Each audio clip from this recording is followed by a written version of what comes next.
Dream Team, it's your boy D Neal, back with another reaction video, guys. Here we are with why Americans love German culture. Before we dive in, make sure you guys subscribe, ring notification bell, get a video a thumbs up so it gets suggested. Let's do this.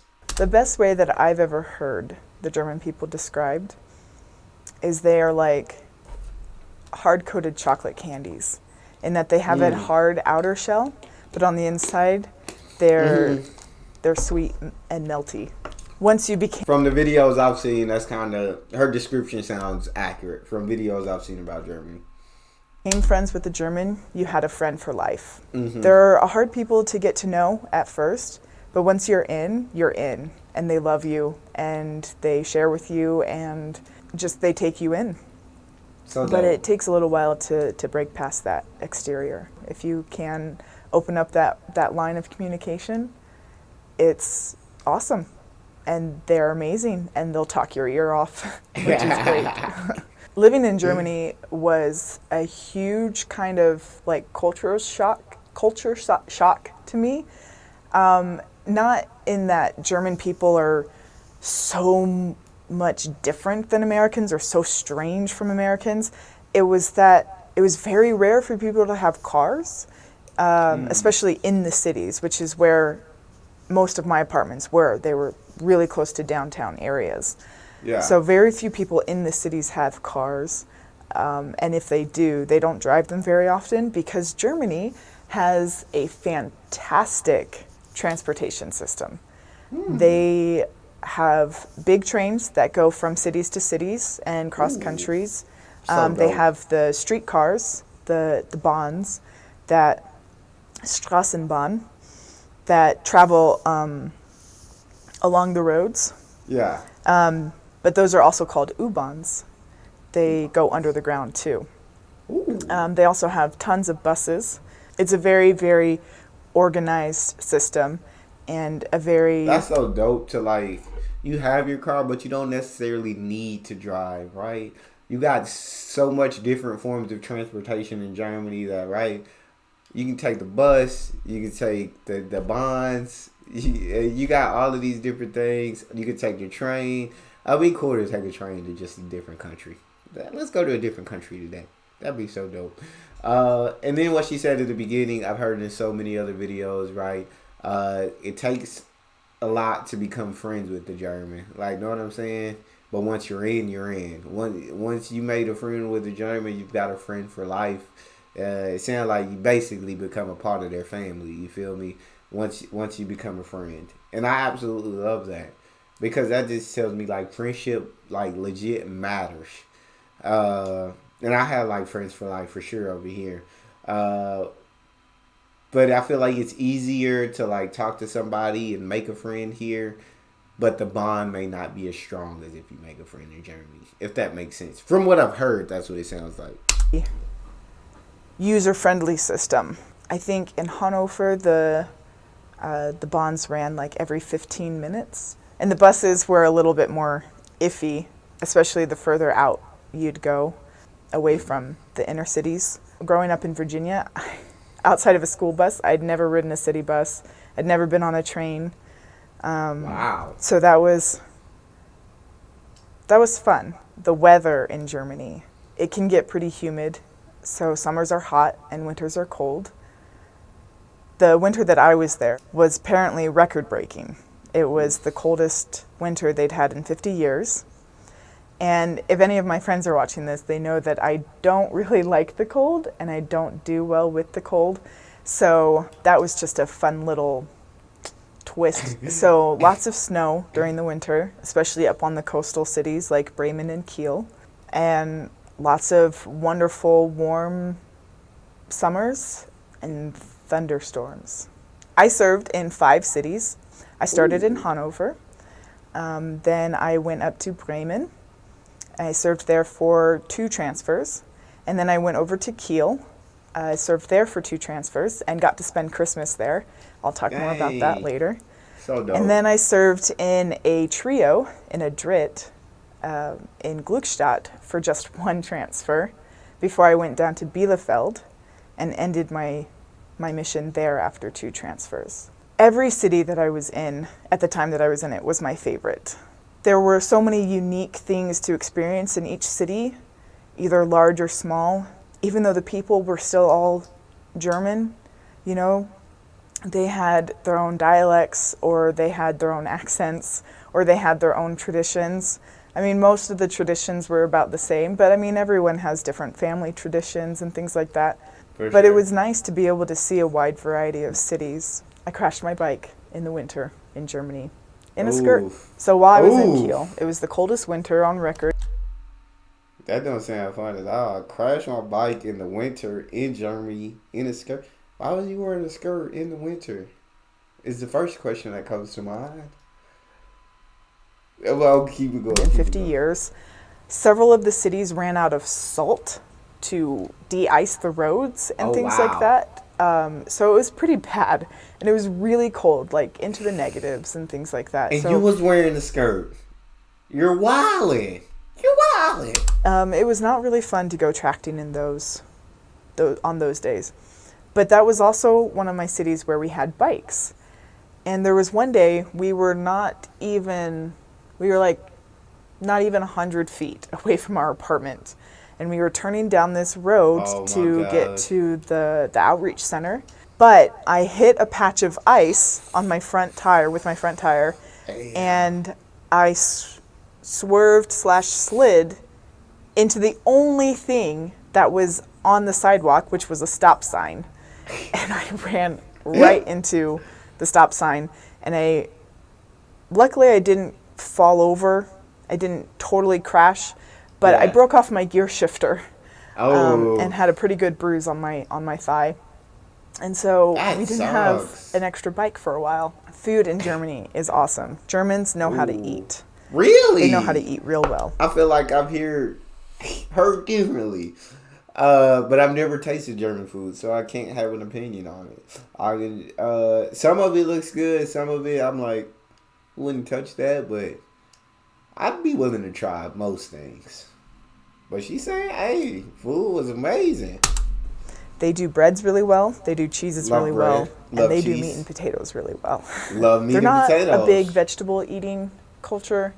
I love you already. I love you because I am a carnivore. I don't do vegetables. Get the vegetables out my face. I'm not eating them. Okay, because everything else they eat is just so delicious. They eat a lot of sausage, bratwurst, or just wurst. I want to try. They have another meat dish that's called rouladen. Rouladen. It's been forever since I've had to say that. Rouladen. So it's this flat piece of meat. So a thin piece of like long meat. And they usually put like a mustard and seasoning and stuff in it, and then they roll it up and tie it. I think they put it in the oven. I think they bake it. But it's really good. That sounds good. And that's usually paired with rotkohl, which is red cabbage that's been in... Some people do applesauce or apple... You said we don't do vegetables. Cabbage. We not ever with no cabbage. Keep the cabbage. But give me the meat with the mustard seasoning and stuff. I'll eat that all day. Juice and vinegar and things like that. So it's soft and warm. And then, of course, there's sauerkraut, which is the white cabbage. And it's not sweet like rotkohl is. But it's also served warm. But I did not like sauerkraut before I went to Germany. And now it's like one of my favorite things. So they know how to cook it. If you want to try sauerkraut before you go, make sure you eat it warm. Don't eat it cold. That's just a bad idea. And if you can, get it from like a German delicatessen or something like that, because they'll make it correctly. There's also Knödeln, which is a really common side dish to bratwurst. It's kind of... Hey, I'm starting to get hungry, so she's going to have to move on from the food.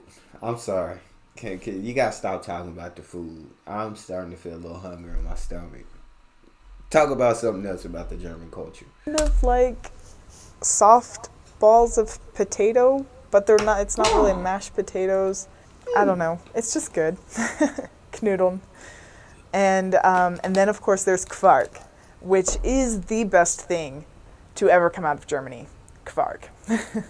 What is that? It's like a yogurt-based dessert, but it's like whipped, so it's really light and airy and fluffy kind of, but it's like a mousse, like a runnier mousse. But usually it's a fruity flavored, and there's little pieces of fruit and stuff in it. That was probably my favorite dessert. Anytime at an eating appointment, if they would bring out Quark, I was usually pretty happy. And then, of course, they have all their bakeries, and they'd like to do a lot of things with poppy seed, which is Mohn. They had poppy seeds in sweet things and in savory things. They did a lot with cheese and bread. Okay, so a typical dinner in Germany, they call it Abendbrot, which is just evening bread. So in Germany, the heavier meal tends to be lunch instead of dinner, like it is here in America. Yeah. In America, the big dinner, like...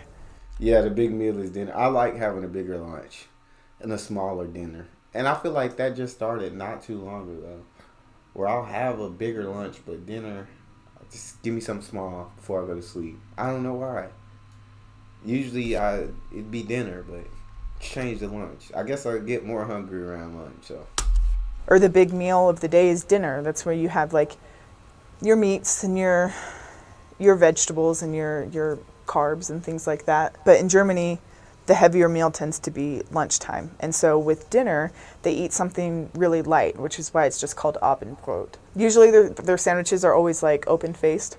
So a typical German Abendbrot would have various types of bread that you can choose from. Okay. It would have like a cheese board out that would have all kinds of different meats and cheeses. Ooh. And then you would also have, occasionally you would have some condiments, like different types of mustards or mayonnaise and things like that. I've never really been able to really recreate one here in America since I've been home, because we just don't do bread like they do. They have really good bread. I've heard that. Lots of cheeses. Not a lot of yellow cheddar. They don't do, or like the orange cheddar. Okay. So American, they call it American cheddar cheese. It's really expensive. But really? They have so many other types of cheeses. There's Gouda, there's Butterkäse, Münster, there's something Edel something. But they have lots of different cheeses to choose from, so you don't miss the cheddar cheese when you're there. Okay, so let's talk about holidays in Germany. One of them is Carnival, which I guess you could say is kind of their Halloween, but not really, because Carnival is more for like adults. I think it's a lot bigger in the southern part of Germany. We weren't allowed to experience anything like that because Germans do love their beer. Okay. And when there is an excuse to celebrate and to get drunk, they take advantage of it. A lot of holidays in Germany involve parades. They love parades. They love marching and dressing up and getting involved in things like that on certain holidays. So Carnival usually has a parade. There's also, I don't remember the name of it, but it was when I was in Bremen, so it was getting closer to the fall. It had something to do with lanterns, and little kids at school would make these little paper lanterns, and they would march around the neighborhood, and so you would just see these little lanterns bobbing around down the street. I forget what that one was called, but that one was really cute. And then there's also Sylvester, which is their New Year's, and it involves a lot of fireworks. A lot of fireworks. I was in Kiel during Sylvester, and we were on a ground floor apartment, and so our neighbors from all around us were setting off fireworks like all night long. So going out the next day after Sylvester, it was like a ghost town. There was fireworks trash everywhere. There was no one on the street because everyone had been up to like 3 a.m. drinking and shooting off fireworks and things like that.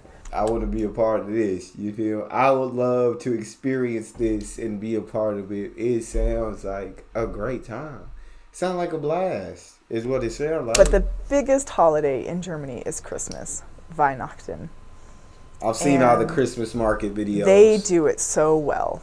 Like, it's big in America, but it's a different kind of big in Germany. Okay. Like, it's more special there for some reason. And I don't really know why I say that it's more special in Germany, but it just is. It just is. You just got to So I was experience it also for in Kiel yourself. for Weihnachten, for Christmas. My favorite thing about Christmas in Germany were the Weihnachtsmärkte. So they have these Christmas markets that they set up in downtown, like town square, They basically. look so dope. And they have booths and food trucks and all that kind of stuff. Almost a little bit like a farmer's market, but in the winter. So people sell like crafts that they do. They do a lot of woodworking. There's people who sell little trinkets, ornaments. There's tons of food to eat. And they have like music and lights and garland and all this stuff. And it goes up like pretty much like December 1st. And it's all the way till Christmas Day. All of my Christmas presents to my family that year came from the Weihnachtsmarkt in Kiel. You only sing Silent Night on Christmas Eve. You don't sing it before, and you don't sing it after. You definitely don't sing it before Christmas Eve. But it was really fun to have 3 days dedicated to Christmas.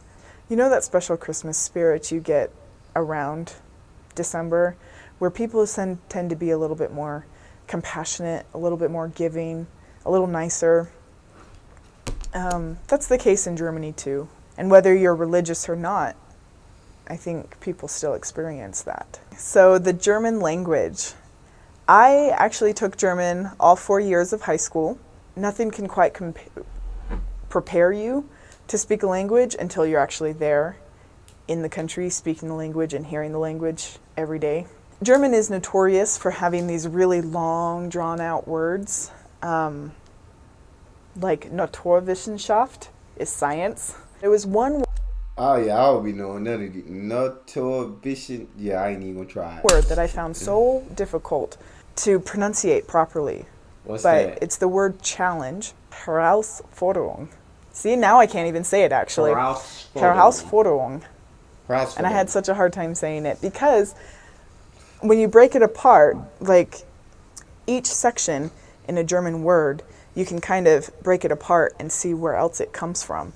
So in German, if they need to create like a new word, they'll just take two words that already exist and smush them together, and there they have a new word.